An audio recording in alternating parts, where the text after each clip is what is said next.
तो लोगों को लगता है कि चलो जीवन में कोई तकलीफ है, चलो श्याम बाबा के चलते तकलीफ दूर हो जाएगी, लेकिन ऐसा नहीं है। अगर आपकी कुंडली, आपकी एनर्जी अगर उस एनर्जी से अलाइन हो रही है तो आपको वहाँ जाने का फ़ायदा है, और आपकी एक बार जाने पर बाबा आपकी सुनेंगे भी और आपके कष्ट दूर भी होंगे। तो किन्हें जाना चाहिए सर खाटू श्याम? देखिए, जिनकी भी ऊर्जा, राहु की ऊर्जा पॉजिटिव है, शुक्र की ऊर्जा पॉजिटिव है, चंद्रमा की ऊर्जा पॉजिटिव है, उन्हें वहाँ जरूर जाना चाहिए। खाटू जगह है और वहाँ श्याम मंदिर इसलिए खाटू श्याम कहलाते हैं। लेकिन उससे भी प्राचीन मंदिर वहीं से कुछ किलोमीटर पहले है। क्या जो लोग खाटू श्याम जाते हैं उन्हें बुलावा आया होता है, या फिर उनकी कुंडली में राहु का कुछ ऐसा होता है कि खुद वो चाहते हैं खाटू श्याम जी कि अब ठीक हो जाए इनकी लाइफ? राहु जो है वो हमारे कर्मों की गठरी है। तो जो आपके संचित कर्म है, आपके जन्म जन्मांतर के जो कर्म है, उनमें जो पुण्य कर्म है, श्याम बाबा के मंदिर जाने पर आपके वो पुण्य कर्म जागृत होते हैं और आपको तत्काल उसका रिजल्ट मिलता है। श्याम बाबा अपने वचनों से बंधे हुए हैं, अपनी माता के वचनों से। तो उनके पास अगर कोई भी आता है और अपनी मनोकामना वहाँ रखता है तो श्याम बाबा उनकी मनोकामना को पूर्ण जरूर करते हैं। क्योंकि कलयुग के अंदर ऐसी मान्यता है कि श्याम बाबा कलयुग के अंदर भगवान कृष्ण के समान ही पूजे जाएंगे। राहु चाहे किसी भी घर में क्यों ना बैठा हो, 1 से लेकर 12 तक के किसी भी हाउसेस में क्यों ना हो, ऐसा नहीं है जैसा कि लाल किताब के अंदर कहा जाता है कि राहु इस घर में बैठेगा तो खराब परिणाम देगा। ऐसा नहीं है, बिल्कुल भी नहीं है। राहु हर घर के अंदर अच्छा परिणाम दे सकता है। बस एक बात का हमें ध्यान रखना है,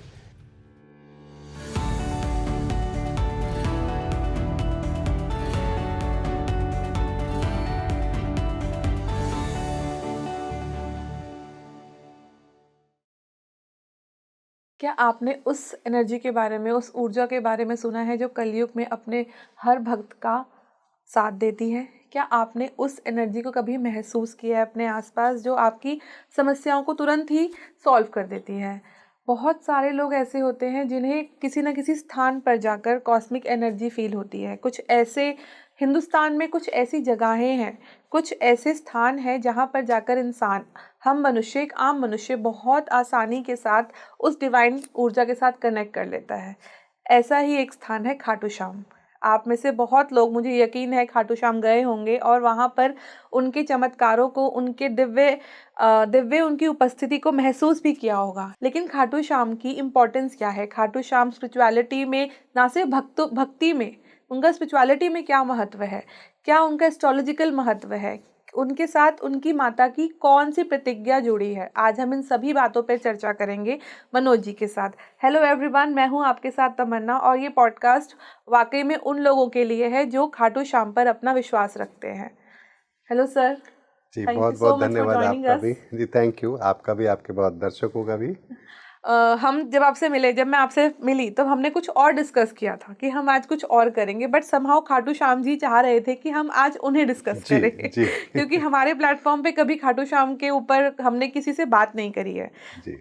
गए हैं सब लोग, ऑब्वियसली गए होते हैं, लेकिन कभी सोचा नहीं था कि इनके ऊपर हम एक पॉडकास्ट करेंगे। और कुछ ऐसा हुआ, कॉस्मिक अलाइनमेंट कह लीजिए कुछ, कि हमने उनको अपना टॉपिक बनाया। ईश्वर जब चाहते हैं उनकी चर्चा तभी होती है। और न सिर्फ खाटू श्याम जी बल्कि हमारे भारत में बहुत से ऐसे स्थान हैं जहाँ दिव्य ऊर्जाएं हैं, हम वहाँ जाते भी हैं।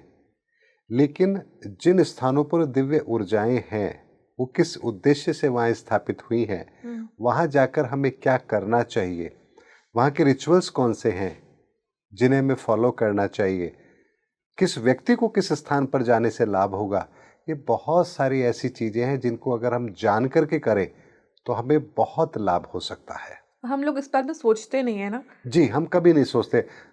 स्पेशली अगर मैं खाटू श्याम जी की बात करूं तो हारे का सहारा श्याम बाबा श्याम कई मैंने हमारा। गाड़ियों के जी पीछे जी ये जी। लिखा है। तो लोगों को लगता है कि चलो जीवन में कोई तकलीफ है, चलो श्याम बाबा के चलते तकलीफ दूर हो जाएगी, लेकिन ऐसा नहीं है। अगर आपकी कुंडली, आपकी एनर्जी अगर उस एनर्जी से अलाइन हो रही है तो आपको वहाँ जाने का फ़ायदा है, और आपकी एक बार जाने पर बाबा आपकी सुनेंगे भी और आपके कष्ट दूर भी होंगे। लेकिन अगर आपकी एनर्जी वहाँ जाकर अलाइन नहीं हो रही है तो आपको वहाँ नहीं, फिर किसी और धाम पर जाना चाहिए।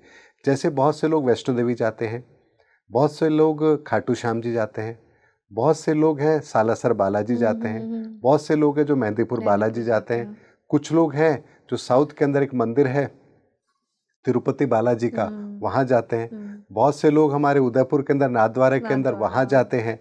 तो आखिर इतनी सारी जगह हैं, किसी पर्टिकुलर व्यक्ति को किसी पर्टिकुलर जगह जाकर के ही विशेष लाभ क्यों मिलता है, इसका रहस्य भी हमारी कुंडली में छिपा होता है। अच्छा जी, और अगर उसको जान करके आप अपने भक्ति के पथ को अगर तय करेंगे तो आपको निस्संदेह बहुत बेहतर लाभ जरूर होगा। तो किन्हें जाना चाहिए सर खाटू श्याम?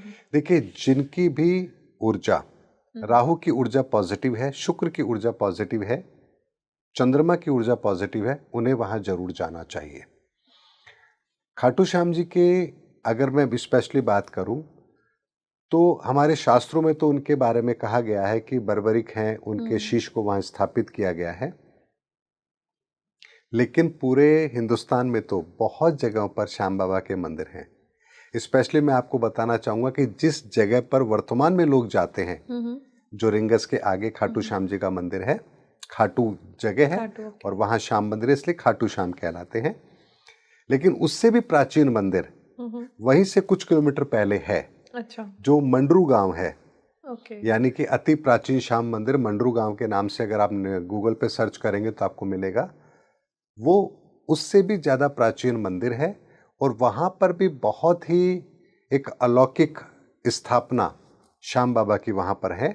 मैं स्वयं वहां कई बार गया हूं और श्याम बाबा के जब हम दर्शन करते हैं तो उसके रिचुअल्स भी थोड़े से अलग हैं।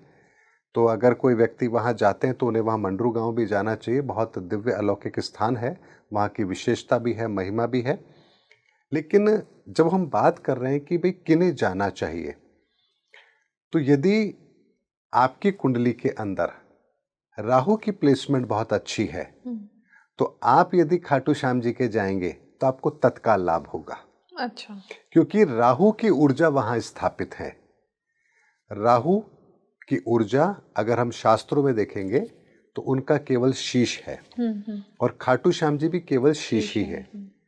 दो जगहों पर इसकी स्थापना है, एक राजस्थान के अंदर ही एक जगह और है वहां पर, और दूसरी खाटू श्याम जी के रूप के अंदर। ये दो ही जगह पर है जहां शीश की स्थापना है। अगर राहु की एनर्जी आपकी कुंडली के अंदर बेहतर है और आप यदि खाटू श्याम जी के जा रहे हैं तो आपको तत्काल लाभ मिलेगा, ये बात निश्चित है। यहां जाने की एक रिचुअल भी है जिसे आपको फॉलो करना चाहिए। राहु की एनर्जी जो है, अगर आप उसको कुछ भी भोग लगाएंगे तो वो कभी भी तृप्त नहीं होगी। आप चाहे जितना मर्जी चूरमे का भोग लगा ले, सवा मणि कर ले, लेकिन वो कभी भी तृप्त नहीं होगी। लेकिन यदि आप सूखे मेवे जो होते हैं, पंच मेवे, उनका यदि आप उन्हें भोग लगाते हैं तो राहु की ऊर्जा बहुत जल्दी तृप्त होती है और आपको वरदान भी देती है। अच्छा। और पंच मेवे में भी काजू, किशमिश, बादाम, अखरोट और पिस्ता, ये 5 तरह के पंच मेवे लीजिए, साथ में एक मोरपंख लीजिए और ये आप श्याम बाबा को अर्पित कीजिए। आप खाटू श्याम जी जाते हैं वहाँ कर सकते हैं, मंडरू गांव जो मैंने बताया वहाँ कर सकते हैं, या आपके शहर में भी अगर कोई श्याम बाबा का मंदिर हो आप वहाँ भी कर सकते हैं। आप ये कार्य कीजिए, निस्संदेह आपको फ़ायदा जरूर मिलेगा। क्योंकि खाटू श्याम जी की ऊर्जा जो है वो एक तरीके से राहु की ऊर्जा है और राहु जो है वो हमारे कर्मों की गठरी है।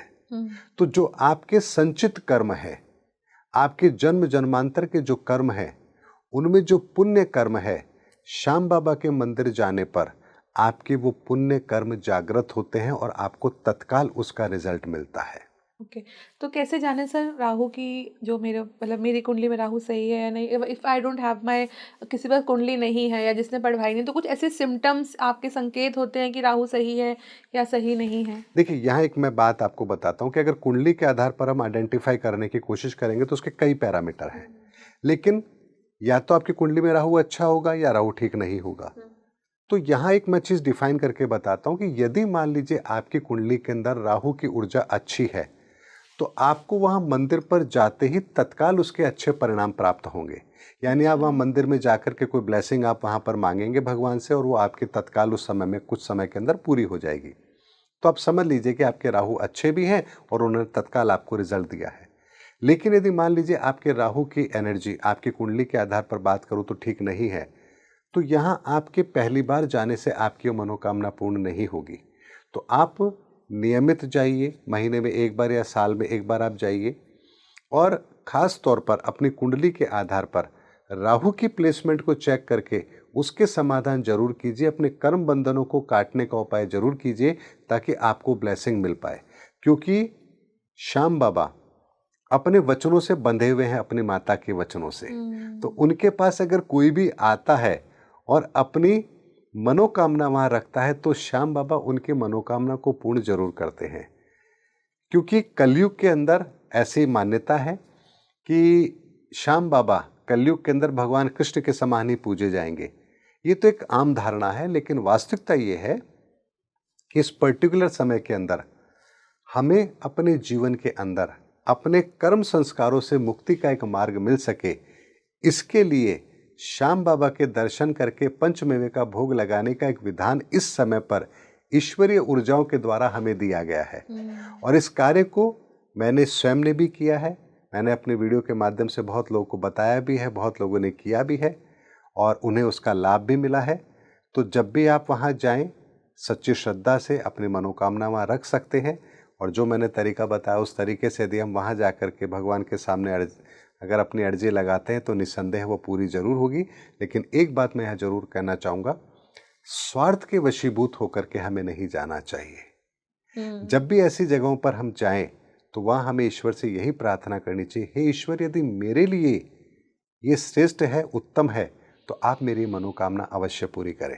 क्योंकि कई बार ऐसा होता है कि हमारी मनोकामना ऐसी होती है जो हम किसी कारण से मांगना तो चाहते हैं, लेकिन अगर मान लीजिए वो मनोकामना हमारे लिए उपयोगी नहीं है, हमारे लिए घातक है या उसके पीछे कोई संकट छिपा है और हम अगर जिद करें किसी भी तरह से उस चीज़ को प्राप्त करने की, तो कई बार विवश होकर के वो दिव्य ऊर्जाएं हमें दे देती हैं। वो दे देती हैं, लेकिन बाद में हमें रियलाइज होता है कि काश इस समय हमने ये ना किया होता।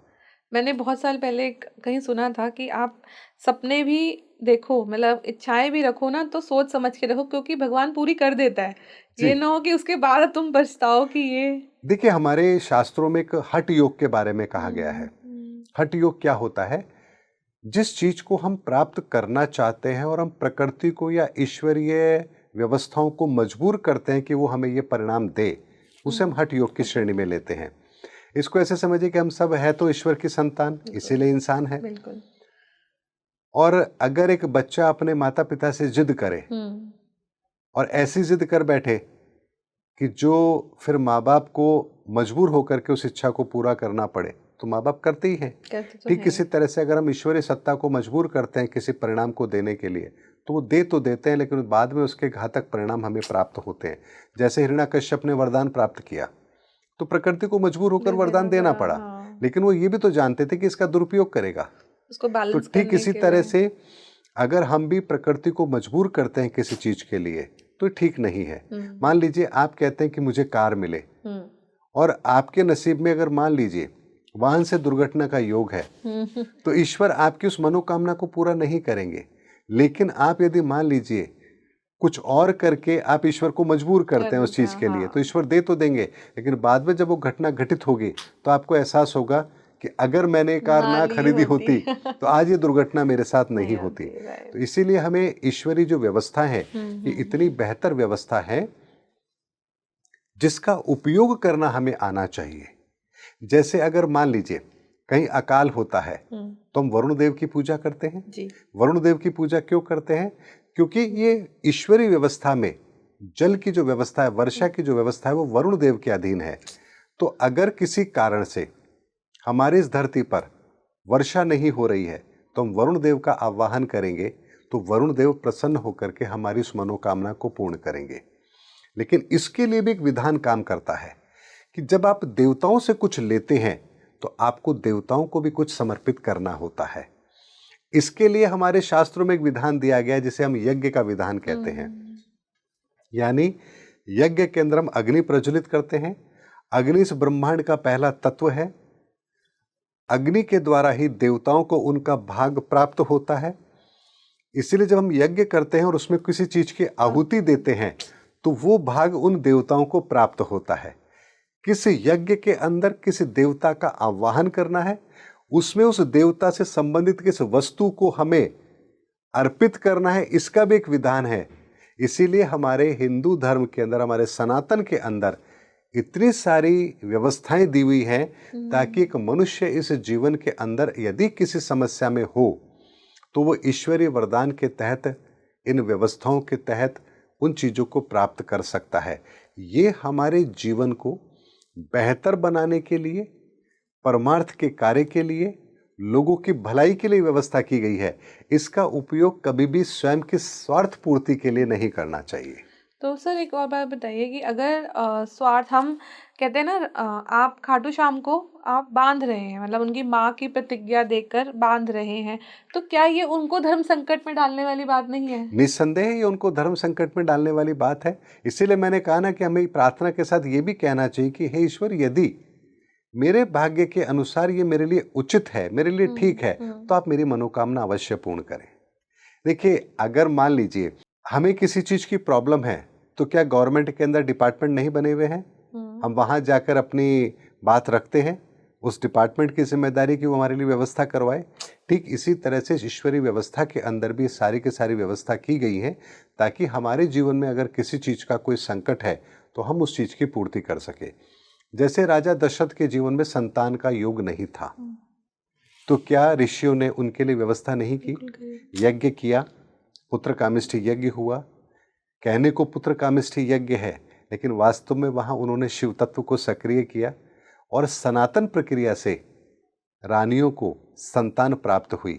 तो ये वो व्यवस्थाएं थी जिन व्यवस्थाओं के तहत यदि हम अपने जीवन के अंदर कुछ चाहते हैं तो फिर हमें एक विधान दिया गया कि हम सीधे उस ईश्वरीय तत्व से ही उस चीज की प्राप्ति करें। और इसके लिए एक व्यवस्था की गई है हमारे शास्त्रों के अंदर, जिसकी पालना यदि हम करें तो हम सीधे अपने जीवन के अंदर उन चीजों को ईश्वरीय व्यवस्था के तहत प्राप्त कर सकते हैं। इसको आप ऐसे समझिए कि जैसे राज व्यवस्था है, ये राज व्यवस्था ईश्वरीय व्यवस्था है, ये कोई कानूनी व्यवस्था नहीं है। आप सोचिए कि एक राजा, चक्रवर्ती सम्राट है, अपार धन है, ये धन उनके पास कहां से आ रहा है? कर के रूप में वो कितना धन ले लेंगे, लेकिन उनका वैभव, उनकी शानो शौकत, इतनी संपन्नता आखिर कहां से आती थी? अरबों खरबों का खजाना, ये सब कहां से आता था? ये सब ईश्वरीय व्यवस्था के तहत होता था। और बहुत से ऐसे सिद्ध महापुरुष हैं जिनके पास ये सिद्धियां हैं, तो वो इन विधाओं का प्रयोग करते हैं, लेकिन परमार्थ के कार्य के लिए जितनी आवश्यकता होती है वो केवल उस ईश्वरीय व्यवस्था से उतना सा धन लेते हैं, उस कार्य को करते हैं, उसके अतिरिक्त वो किसी चीज को हाथ भी नहीं लगाते। इसलिए आपने सुना होगा कई ऐसे महात्मा होंगे जिनको कभी जरूरत हुई तो उन्होंने आवाहन किया, उस चीज को प्रकट किया, वो कार्य संपन्न हो गया और उसके बाद उन्होंने लौटा दिया। तो हमारे सनातन के अंदर ये इतना गहरा विज्ञान है जिसकी गहराई में यदि हम जाएंगे तो हमें पता लगेगा कि ईश्वरीय व्यवस्था ने हम सब के लिए इतनी बेहतर व्यवस्था की है ताकि हम इंसानों को किसी भी तरह का कोई कष्ट ना हो। तो सर, अगर मैं अपने व्यूअर्स के लिए, जो बिल्कुल एक लेमैन की तरह देख रहे हैं पॉडकास्ट, मैं समझूं कि राहु अगर कौन से हाउस में सही है या कौन से हाउस में आपको बुरे परिणाम देता है, कौन से हाउस में? इसके लिए मैं बहुत सिंपल सी आपको एक बात बताता हूं। हर लग्न के अंदर राहु की प्लेसमेंट अलग अलग होती है। राहु चाहे किसी भी घर में क्यों ना बैठा हो, 1 से लेकर 12 तक के किसी भी हाउसेस में क्यों ना हो, ऐसा नहीं है जैसा कि लाल किताब के अंदर कहा जाता है कि राहु इस घर में बैठेगा तो खराब परिणाम देगा। ऐसा नहीं है, बिल्कुल भी नहीं है। राहु हर घर के अंदर अच्छा परिणाम दे सकता है। बस एक बात का हमें ध्यान रखना है, मेष लग्न के अंदर यदि राहु मिथुन में, कन्या में, वृषभ में, तुला में, मकर में और कुंभ लग्न में हो, कुंभ राशि में हो, लग्न नहीं राशि में हो, अर्थात बुध की राशि, शुक्र की राशि और शनि की राशि के अंदर यदि राहु या केतु हैं तो वो आपके लिए शुभ नहीं है। राहु उस कुंडली के अंदर वो आपकी कुंडली में आपको नेगेटिव रिजल्ट देंगे। तो मेष लग्न और वृश्चिक लग्न के लिए बुध, शुक्र और शनि की राशियां, अगर इन राशियों में राहु है तो वो आपके लिए शुभ नहीं है। वृषभ लग्न की यदि मैं बात करूं तो उसके अंदर चंद्रमा का घर, गुरु का घर और मंगल का घर, इन राशियों के अंदर यदि राहु है तो आपके लिए ठीक नहीं है।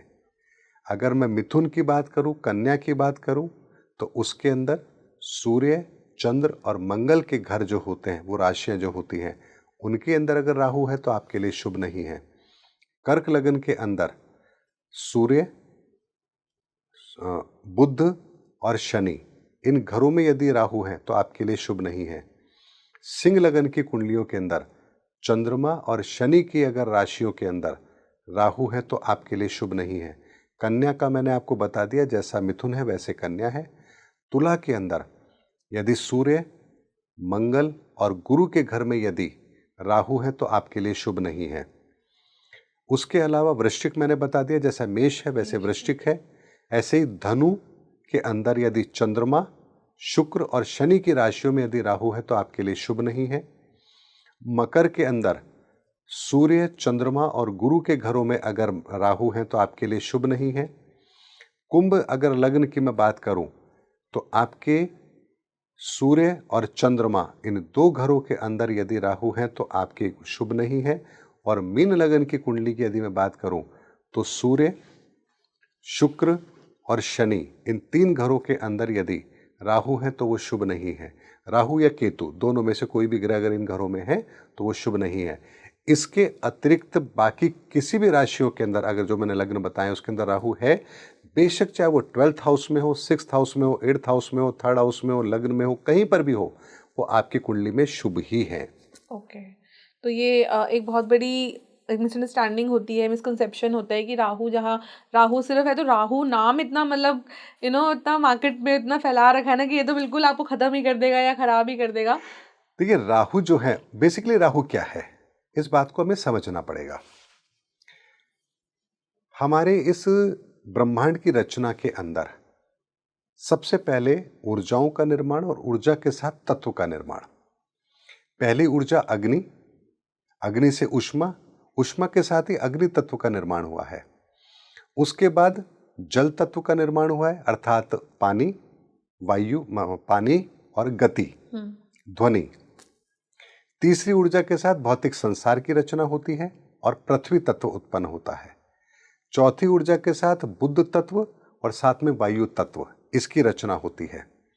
पांचवे के साथ बृहस्पति, ज्ञान और आकाश तत्व की उत्पत्ति होती है। तो इन 5 तत्वों से मिलकर के हम जीवों का निर्माण होता है। कोई 1 तत्व के जीव हैं, कोई 2 तत्व के जीव हैं, कोई 3 तत्व के जीव हैं, कोई 4 तत्व के जीव हैं, हम 5 तत्वों के जीव हैं। अब हम 5 तत्वों से हमारा जीवन तो बन गया, हम जीव तो बन गए, लेकिन हम कर्म भी करेंगे। तो हमारे यहाँ सनातन के अंदर इन 5 तत्वों के साथ में 2 ऊर्जाएं और हमारे साथ जोड़ी गई है। तो यहाँ 7 ऊर्जाओं से हमारा जीवन निर्धारित होता है। हमारे शरीर का ये पूरा का पूरा मैकेनिज्म काम करता है। अब उस शरीर को अगर हमने धारण किया तो हम कुछ कर्म तो करेंगे। तो जो कर्म करेंगे वो कहाँ जाएगा? अगर हम कंप्यूटर पे काम कर रहे हैं तो जो डाटा होगा वो कहीं तो स्टोर होगा। तो आपकी हार्ड डिस्क होगी। तो हार्ड डिस्क क्या करती है? आपके काम को स्टोर करती है, जरूरत पड़ने पर आपको रिप्लाई कर देती है, आपको रिटर्न कर देती है, आपको एक्सप्लोर करने की ताकत दे देती है। ठीक इसी तरह से हमारे जितने भी कर्म हैं जो हम इन 7 ऊर्जाओं के द्वारा करते हैं, 5 तत्वों के अधीन होकर करते हैं, ये सारे के सारे राहु की ऊर्जा के अंदर, यानी उस आयाम के अंदर स्टोर होते हैं। और इसीलिए हम इसे कर्मों की गठरी भी कहते हैं। तो राहु बेसिकली आपके कर्मों की गठरी है, आपके संचित कर्म है, जिसका समायोजन आपको करना ही होगा। इसीलिए राहु को सबसे ज्यादा पावरफुल प्लैनेट माना जाता है। क्यों? क्योंकि आप सब कुछ आप इधर उधर कर सकते हैं, लेकिन अपने कर्मों की गठरी को इधर उधर नहीं कर सकते। सब कुछ छुपा सकते हैं, जी, सब कुछ छुपा सकते हैं, लेकिन कर्मों को नहीं छुपा सकते। तो राहु आपके कर्मों की गठरी है, और आपके कर्मों की गठरी को हल्का करने के लिए कलयुग के अंदर ईश्वरीय व्यवस्था के तहत खाटू श्याम जी जैसे एक देवता कह सकते हैं या राहु की स्थापना कह सकते हैं, जिन्हें हमारे इस जीवन के अंदर शामिल किया गया ताकि हम अपने कर्मों की गठरी का समायोजन आसानी से कर सकें। अच्छा सर, एक और बात बताइए, जैसे हम लोग कहते हैं ना, कृष्ण जी ने स्वयं उनको एक कहा था कि तुम वहाँ पे स्टैब्लिश रहोगे, उनका सर काट दिया था, कि वो भी डर गए थे कि अगर बर्बरीक पहुंच गया कौरवों की तरफ से युद्ध लड़ने के लिए तो उनका जीतना खैर असंभव नहीं था, बट बहुत मुश्किल हो जाता पांडवों का जीतना। तो क्या इतनी पावर थी उनके अंदर, ऐसा सिर्फ माता ने उन्हें बोला और वो इतने पावरफुल हो गए? देखिए, बहुत सारी कहानियां होती हैं जिन्हें हमारे बीच में रखा जाता है। अगर भगवान श्री कृष्ण ने बर्बरीक का सर काट के खाटू श्याम जी की स्थापना की तो किसी एक जगह पर होनी चाहिए। क्या हाँ, मतलब खाटू आजकल तो जी कई जगह बन कई चुके जगहों हैं, पर है। राइट। जैसा मैंने आपको बताया, राजस्थान के अंदर जो खाटू श्याम जी का मंदिर है वहाँ भी है, जो मंडरू गांव मैंने बताया वहाँ भी है। और मंडरू गांव के जब मंदिर में जाएंगे तो ऊपर भी है और बेसमेंट में भी है। अच्छा। एक ही मंदिर में दो जगह आपको श्याम बाबा की स्थापना मिलेगी। ओके। तो आखिर इतनी जगहों पर क्यों? बेसिकली वो एक कहानी है। हकीकत यह है कि भगवान श्री कृष्ण ने राहु की ऊर्जा का समायोजन किया था ताकि कलयुग के अंदर जब हमारे संचित कर्म हमारे सामने हो तो उसका एक समायोजन बेहतर तरीके से हो सके। तो जहाँ भी श्याम बाबा की स्थापना होती है वहाँ बेसिकली राहु की ऊर्जा की स्थापना होती है। अच्छा। और अलग अलग जगहों पर होती है और हर चीज के पीछे एक विधान है, कोई कारण है। जैसे मैं आपको बताऊं, माँ वैष्णो देवी की बात करें तो कहा जाता है कि माँ वैष्णवी ने वहाँ बैठकर तपस्या की। थी, तो राइट। वहाँ माँ वैष्णवी ने अगर बैठ के तपस्या की तो वहाँ 3 पिंडलियाँ क्यों हैं? पिंडली तो एक होनी चाहिए, लेकिन वहाँ 3 पिंडलियाँ हैं। 3 है। जबकि वास्तविकता ये है कि जब माता अनसुईया ने ओके। जब त्रिदेवों को बालक रूप में अपने पालने में जब सुला दिया था, उन्हें छोटा बना करके अपने पालने में रख दिया था, तब त्रिदेवियां धरती पर आकर के माता अनसुईया से प्रार्थना करती कि भाई त्रिलोक का कार्य रुक गया है, आप इन्हें मुक्त करें। तब चूंकि वो त्रिदेवियां इस धरा पर उतरी हैं तो उनकी ऊर्जा को वहां स्थापित किया गया, इसलिए 3 पिंडलियों के रूप में वहां वो स्थापित हैं। ये मेरा भी सवाल था। सवाल यह कभी कभी मैं भी सोचती थी कि अगर माता मतलब वैष्णो देवी तो एक ही थी, तो वो 3 पिंडलियाँ किस चीज जी की जी है? 3 पिंडलियां। और सबसे बड़ी बात देखिए, तो वहां कोई मूर्ति होनी चाहिए थी, लेकिन वहां ऐसा नहीं है, पिंडलियों के रूप में। क्योंकि जहां भी शक्तिपीठ है, जहां भी माता की ऊर्जा की स्थापना है, शक्ति की स्थापना, वह पिंडलियों के रूप में ही है। ओके। तो वहां पर तीनों देवियों की स्थापना है जो इस धरा पर आई थी त्रिदेवों को मुक्त कराने के लिए। वहाँ वो ऊर्जा विद्यमान है। ऐसी बहुत सारी हमारे बीच में बातें हैं जिसका सच से कोई लेना देना नहीं है, लेकिन अगर सच जान करके फिर अगर हम कोई कार्य करेंगे तो निसंदेह हमें उसका लाभ जरूर मिलेगा। ये किसी की आस्था को ठेस पहुंचाने का विषय नहीं है। बहुत से लोग होते हैं जो ये कहते हैं कि नहीं वहाँ जाने से क्या होगा, वहाँ जाने से क्या होगा। अरे भाई, जिसकी ऊर्जा जहाँ जाकर के मुक्त हो सकती है उसके लिए वो स्थान पवित्र है, वहाँ उसे उसका एडवांटेज मिलेगा। अब जिसकी अगर मंगल की ऊर्जा बेहतर है और अगर मान लीजिए वो खाटू श्याम जी की जगह अगर हमारे सीकर के अंदर एक और जगह है जिसे सालासर बालाजी कहा जाता है, वहाँ जाएगा, उसे डेफिनेटली लाभ होगा। अच्छा। किसी का शुक्रता तो बहुत अच्छा है, माँ वैष्णवी के यहाँ पर जाएगा, वैष्णो देवी जाकर दर्शन करके आएगा, उसे निसंदेह लाभ होगा। क्योंकि आप की ऊर्जा का जो एक प्रारूप है जो आपकी कुंडली के आधार पर तय हुआ है, आप जब उस स्थान पर जाएंगे तो डेफिनेटली आप उस ऊर्जा के जब संपर्क में आते हैं तो आपको उसका एडवांटेज मिलता ही मिलता है। इसमें कहीं कोई सोचने वाली बात ही नहीं है। तो सर एक और बात मतलब मुझे कैसे पता लगेगा कि मेरी कॉलिंग किधर जा रही है? क्योंकि कई बार आपका कहीं जाने का मन करता है, कभी कहीं जाने का मन करता है, तो एग्जैक्ट आपकी कॉलिंग किस जगह है वो कैसे पता लगेगा? इस बात का मैं बिल्कुल सटीक आंसर देता हूं आपको। आपका जो लग्न है वो ये बता रहा है कि आप किस ऊर्जा के मुख्य स्रोत हैं। अच्छा। अगर आप मेष और वृश्चिक लग्न के व्यक्ति हैं, राशि की बात नहीं कर रहा हूं मैं, लग्न की बात कर रहा हूं, तो आप मंगल की ऊर्जा के मुख्य स्रोत हैं। तो आपके आराध्य देव यदि हनुमान जी हैं तो आपको सबसे ज्यादा लाभ मिलेगा। अगर आप वृषभ या तुला लग्न के व्यक्ति हैं और भगवान श्री कृष्ण या माँ दुर्गा की आराधना करते हैं तो आपको सर्वश्रेष्ठ लाभ होगा। आप मिथुन या कन्या लग्न के व्यक्ति हैं और भगवान गणपति की आराधना करते हैं तो आपको सर्वश्रेष्ठ लाभ होगा। आप कर्क लग्न के व्यक्ति हैं और भगवान शिव की पूजा करते हैं, आपको सर्वश्रेष्ठ लाभ होगा। आप धनु या मीन लग्न के व्यक्ति हैं, धार्मिक शास्त्र ग्रंथ या अध्यात्म में आपकी गहरी रुचि है और धर्म के रास्ते पर आप चलते हैं, आपको बेहतर लाभ मिलेगा। अगर आप मकर या कुंभ लग्न के व्यक्ति हैं और आप न्यायप्रियता के साथ अपने कर्म को कर रहे हैं और सत्य के रास्ते पर चल रहे हैं, कोई चोरी नहीं, कोई चकारी नहीं, कोई झूठ नहीं, कोई कपट नहीं, आपको जीवन में जो लाभ मिलेगा वो किसी और चीज़ से मिल ही नहीं सकता। अब मान लीजिए आपका मकर और कुंभ लग्न के आप व्यक्ति हैं और आप कहते हैं नहीं जी मैं तो सालासर बालाजी जाऊंगा, वहाँ मेरा कल्याण होगा। नहीं हो सकता, गारंटी है, लिख के रख लीजिए आप, नहीं होगा। लेकिन वही वो व्यक्ति यदि ईमानदारी से काम करे, गरीबों की सेवा करे, दीन दुखियों का काम आ रहा है, वो किसी को हॉस्पिटल में जाके मदद कर रहा है, ईमानदारी से काम कर रहा है, उसको जो लाभ मिलेगा वो किसी मंदिर में जाने से नहीं मिल सकता। कर्म प्रधान लग्न कर्म प्रधान, तो ये दो जो लग्न है ये कर्म प्रधान है। तो आप इसको ऐसे समझिए कि लकड़ी काटने के लिए भी आपको आरी चाहिए, लेकिन लोहे काटने वाली आरी से आप लकड़ी नहीं काट सकते। तो है तो दोनों लोहे की बनी हुई। इसी तरह से है तो सारी ऊर्जाएं, हनुमान जी कोई अलग नहीं है, माँ दुर्गा अलग नहीं है, सब कुछ है। लेकिन इतनी सारी जो व्यवस्थाएं हमारे लिए की गई हैं वो किस लिए की गई है? ताकि आप एग्जैक्टली अपने कर्मों के बंधन से मुक्त होने के लिए किसकी शरणागति होंगे तो आपको बेहतर लाभ मिलेगा, ये व्यवस्था की गई है। अगर आप मान लीजिए डॉक्टर बनना चाहते हैं और आप कहते हैं मैं तो आर्ट्स का सब्जेक्ट लूंगी, तो क्या आप डॉक्टर बन पाएंगे? नहीं बन पाएंगे। तो आप कहेंगे पढ़ तो रही हूं ना मैं, भाई पढ़ तो रहे हैं लेकिन आप आर्ट्स पढ़ रहे हैं, उससे आप डॉक्टर नहीं बन सकते। डॉक्टरेट मिल जाएगी आपको, आप डॉक्टरेट मिल जाएगी लेकिन डॉक्टर नहीं बनेंगे आप, चिकित्सक नहीं बन सकते आप। तो आपको अगर डॉक्टर बनना है तो आपको साइंस लेनी पड़ेगी, आपको इंजीनियर बनना है तो आपको साइंस के साथ मैथ्स लेनी पड़ेगी। तो इसी तरीके से यदि आपका गोल क्या है, आपका पर्पस क्या है, आपका सोल पर्पस क्या है, आप यदि उसको पहचानेंगे और फिर उसके आधार पर यदि आप अपने कर्म को डिफाइन करके चलेंगे तो आपको रिजल्ट 100% मिलेगा।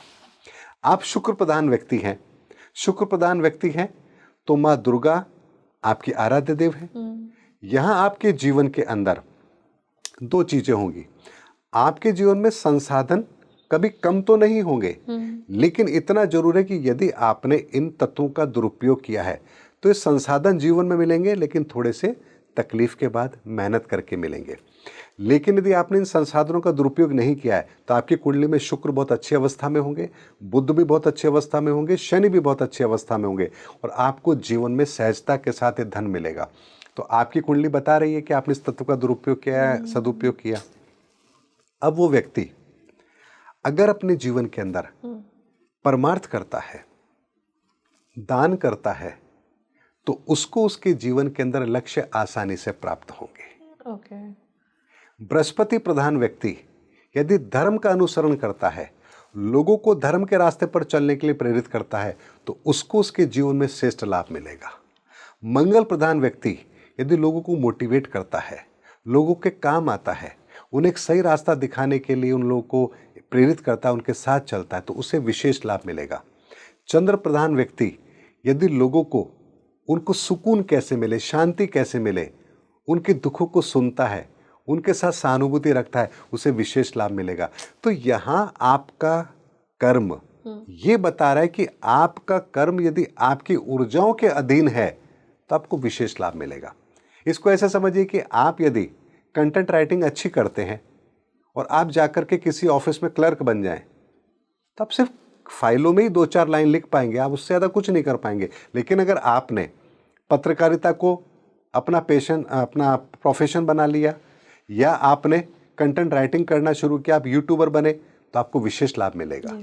इसी तरह से मंगल प्रधान व्यक्ति यदि सेना में जाएंगे, मैनेजमेंट में जाएंगे, तो एक विशेष लाभ उनको मिलेगा।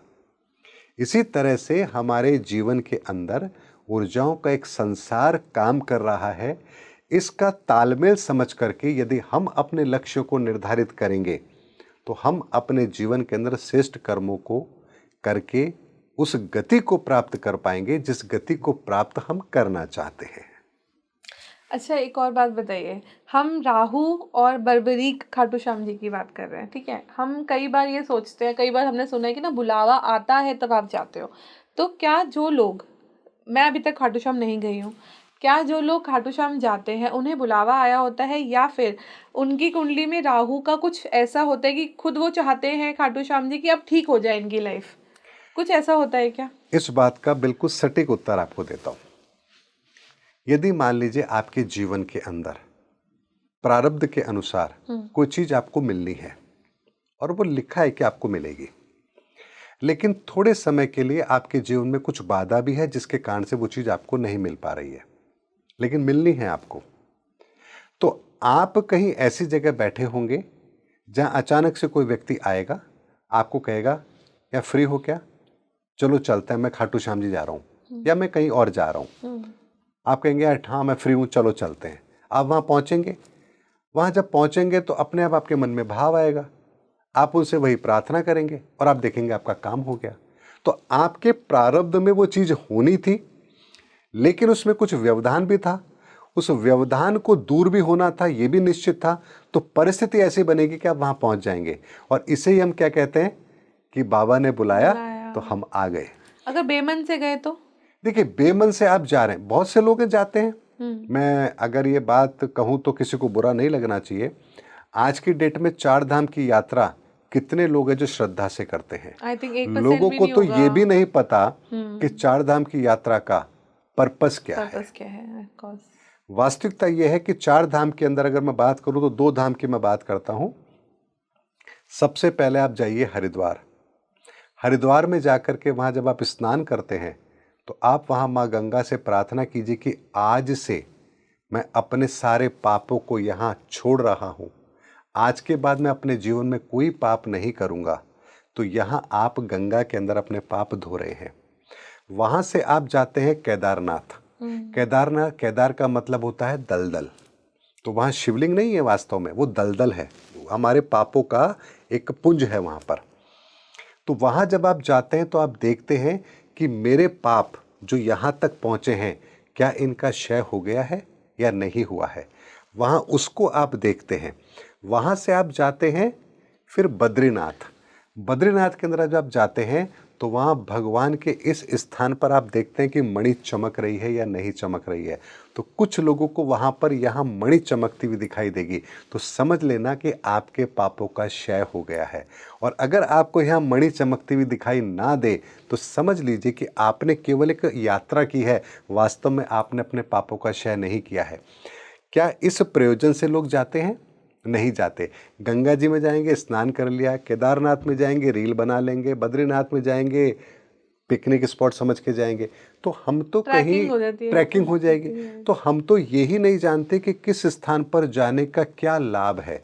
इसको ऐसे समझिए कि हमारे घर के अंदर हमारा 4 BHK का हाउस है, तो आपको पता है किचन की व्यवस्था क्या है, आपको पता है बाथरूम की व्यवस्था क्या है, आपको पता है बेडरूम की व्यवस्था क्या है, आपको ये पता है कि मेरे ड्राइंग रूम की व्यवस्था क्या है, डाइनिंग हॉल की व्यवस्था क्या है, आपको पता है। आप उस स्थान पर जाते हैं तो वही कार्य करते हैं। आप किचन में जाके पढ़ाई नहीं करते, क्योंकि आपको पता है किचन का पर्पस क्या है। तो इसी तरह से इस धरा पर अगर ये व्यवस्थाएं की गई हैं ईश्वर के द्वारा, उन महापुरुषों के द्वारा जो इस धरा पर आए और हमारे कल्याण के लिए व्यवस्थाएं बना के गए, तो हमें ये तो पता होना चाहिए कि किस जगह जाने का क्या प्रोटोकॉल है। तो अगर इस प्रोटोकॉल को फॉलो करेंगे तो आपको इसका लाभ होगा। आप जाइए हरिद्वार में, आप गंगा स्नान कीजिए, वहां अपने पापों को छोड़िए, ईश्वर से प्रार्थना कीजिए कि आज के बाद मैं कोई पाप नहीं करूंगा।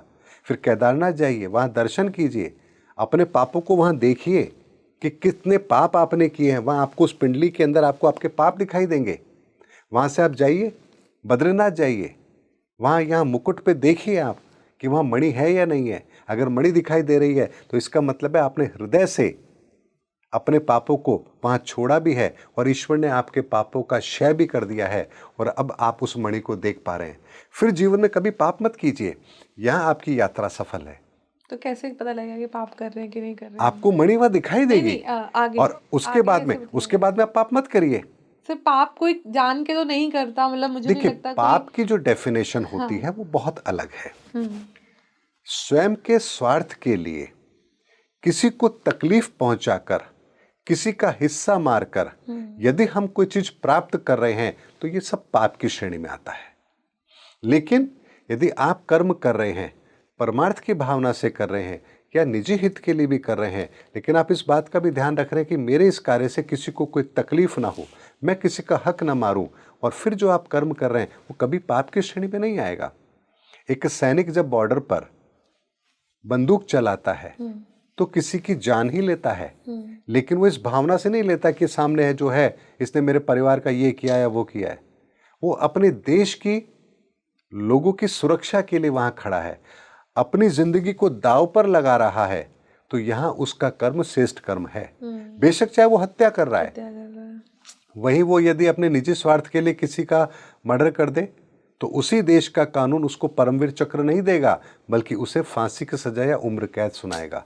तो कर्म तो एक ही है कि आप किसी की हत्या कर रहे हैं, लेकिन आप कर कैसे रहे हैं, निजी स्वार्थ के लिए या देश हित के लिए, ये महत्वपूर्ण होता है। तो ऐसे ही हम कर्म तो करते हैं, लेकिन कर किसके लिए रहे हैं, स्वार्थ के लिए या परमार्थ के लिए।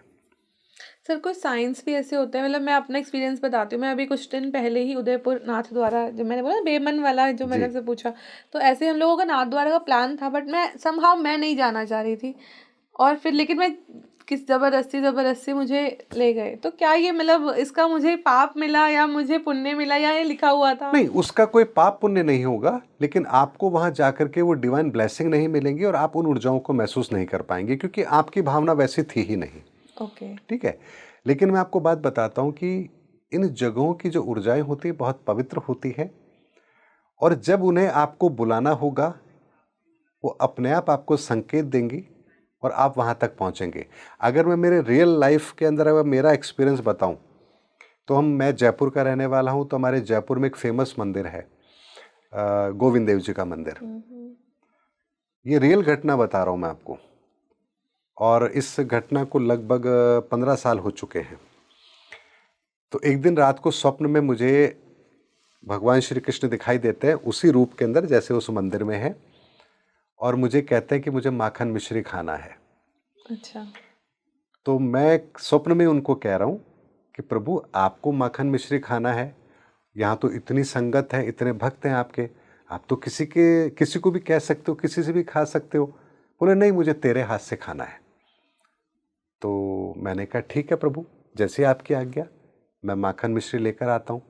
ये मैंने रात को स्वप्न में देखा, और मुझे अच्छी तरह से स्वप्न पूरा याद भी रहा।